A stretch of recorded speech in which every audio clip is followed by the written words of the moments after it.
Então é o seguinte, olha só, ó. Vou falar antes do corte, você já vai ver o corte, mas vou falar da San Marino. Sim, se tu quer comprar o teu carro, Fiat é na San Marino. Tem 4 lojas, 2 em Porto Alegre, Zona Sul e na Ipiranga.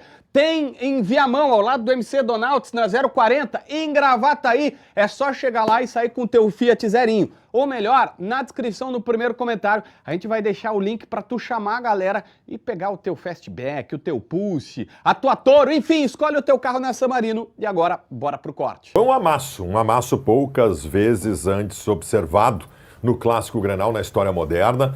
Foi uma coisa chocante, surpreendente, evidentemente, não só porque não é normal um amasso em Grenal, mas também não era normal, de acordo com as nossas análises, inclusive a minha, que o Internacional fosse tão superior ao Grêmio. Existia um cenário desenhado antes do Grenal, que o Grêmio era melhor. Alguns exageraram nesse cenário, transformando o Grêmio no Real Madrid, outros menos, mas quase todos nós concordávamos. O Grêmio tem melhores peças. Era muito mais por isso, melhores peças. Especialmente num setor que é o setor mais importante do time, que é o setor do meio-campo.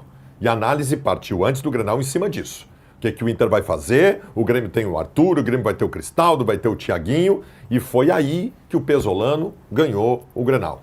O Pesolano anulou o meio-campo do Grêmio. O Arthur, a única vez que o Paulo Brito narrou o nome do Arthur no Grenal foi quando ele cometeu um pênalti que o juiz não deu. O Arthur não apareceu em campo.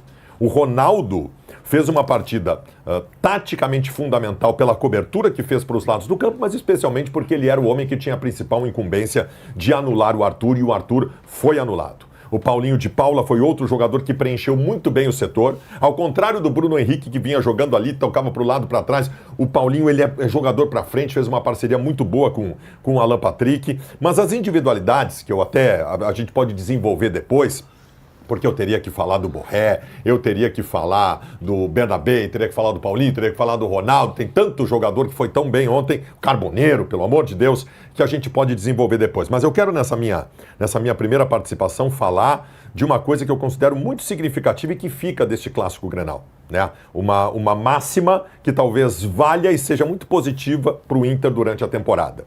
Um time médio, bem organizado e com vontade, fica bom.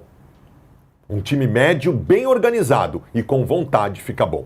O Internacional ontem jogou com hambre, como dizem os castelhanos, jogou com fome o jogo inteiro. O Internacional quis mais que o Grêmio os 90 minutos. E o Internacional esteve em campo muito bem organizado.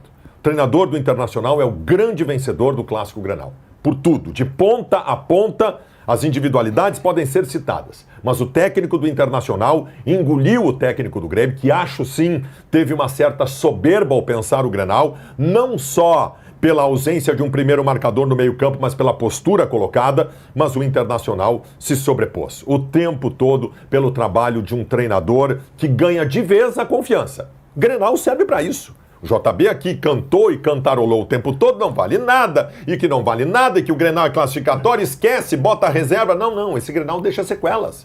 Esse Grenal chamusca o técnico do Grêmio. E esse Grenal faz com que, de vez, a gente confie no técnico do Internacional.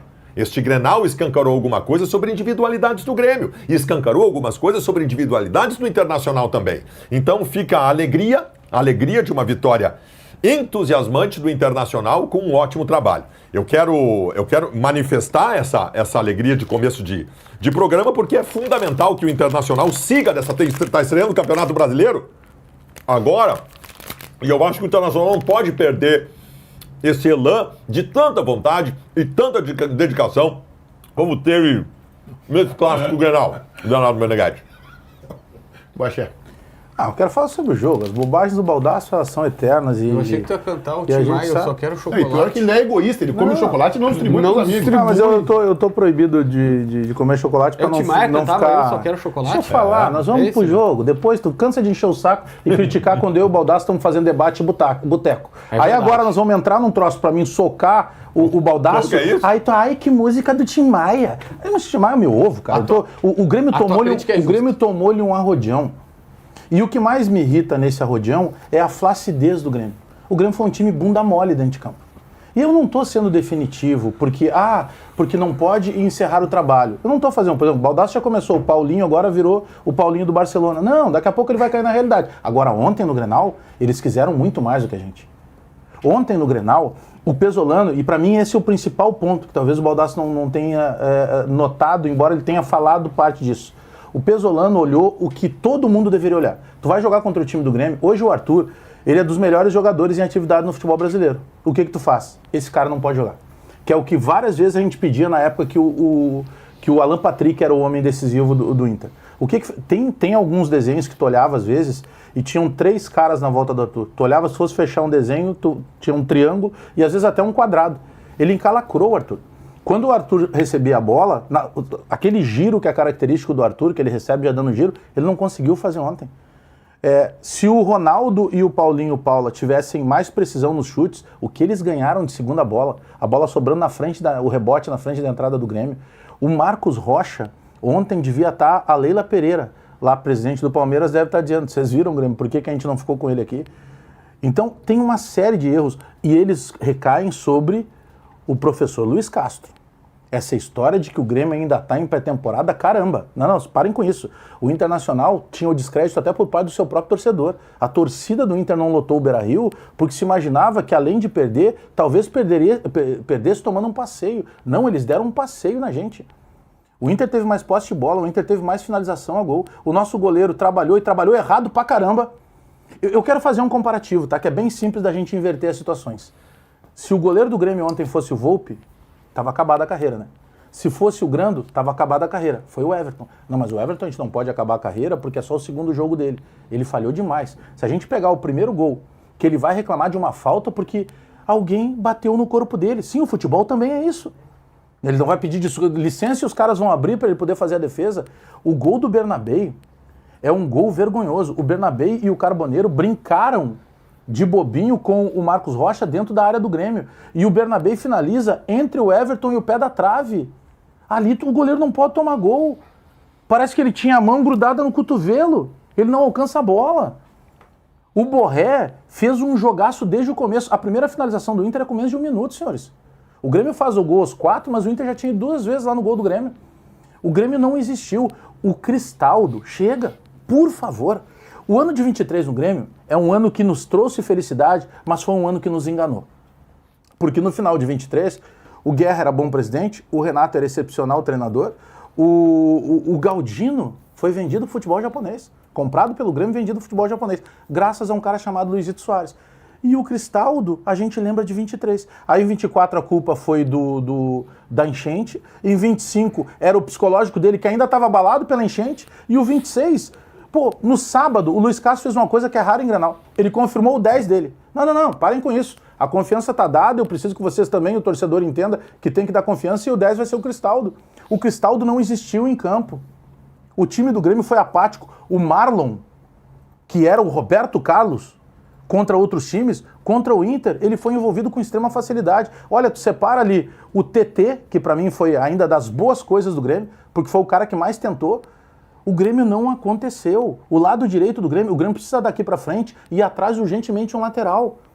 Porque a gente tá com saudade do João Pedro, deixa o João Pedro jogar pra ver se a gente não vai ter saudade do Marcos Rocha. E quem vai acabar jogando ali é o Gustavo Martins. Eu não tô fazendo terra arrasada, senhores, mas por favor, torcedor do Grêmio, para de normalizar tomar 4 num Grenal. Nós tomamos 4-2 com 2 bolas na trave.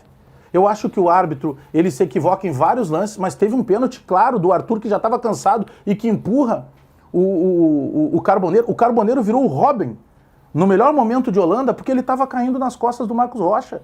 O Grêmio foi um arremedo de time. E aí o Luiz Castro, ele está começando a ficar bravo, mas o Luiz Castro precisa explicar. Ele abriu a coletiva dizendo, como tomamos 3 gols em 9 minutos, e aí fica completamente difícil. Tá, mas por culpa de quem? Por culpa minha?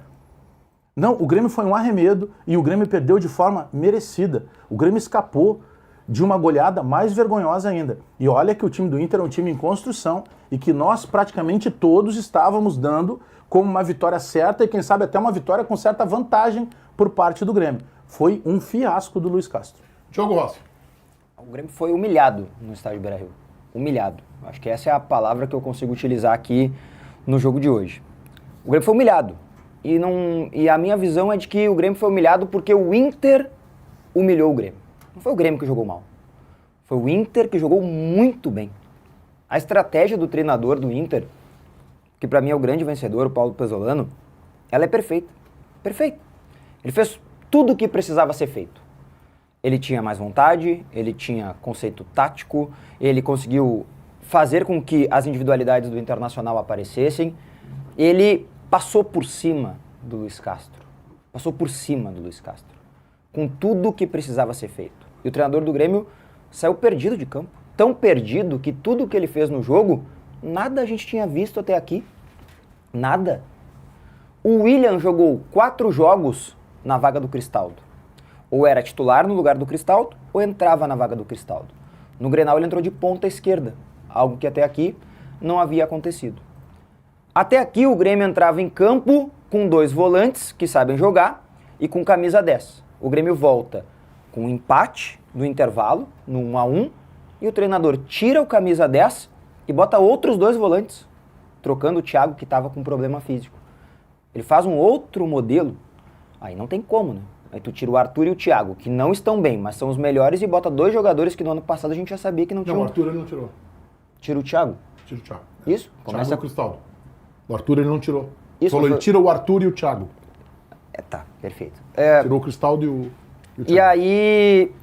E aí ele acaba, né, destruindo o meio de campo do Grêmio e entregando ainda mais espaço para o Inter criar. O Inter foi muito superior, e acho que o resultado, inclusive, é injusto, tá? 4-2 é injusto, talvez deveria ter sido um 5-6, com tranquilidade.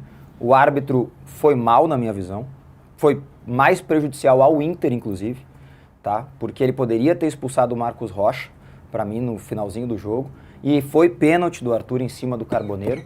Acho que ele falha no lance do Vitinho, né? Era pro Vitinho ter sido expulso, mas aí, né, não tô aqui medindo se ele acertou mais para um lado ou o outro, mas acho que ele prejudicou mais o Inter no clássico.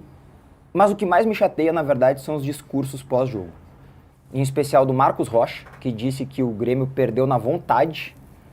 E o Grêmio não perdeu na vontade. O Grêmio perdeu no campo mesmo, na tática e na técnica. E do departamento de futebol, né? Que vendeu pra gente que esse era o grande jogo. E ontem disse que era um jogo de pré-temporada ainda, que o Grêmio está avaliando. O Grêmio comprou o discurso que eu avisei que não podia comprar e acabou tomando uma sacola.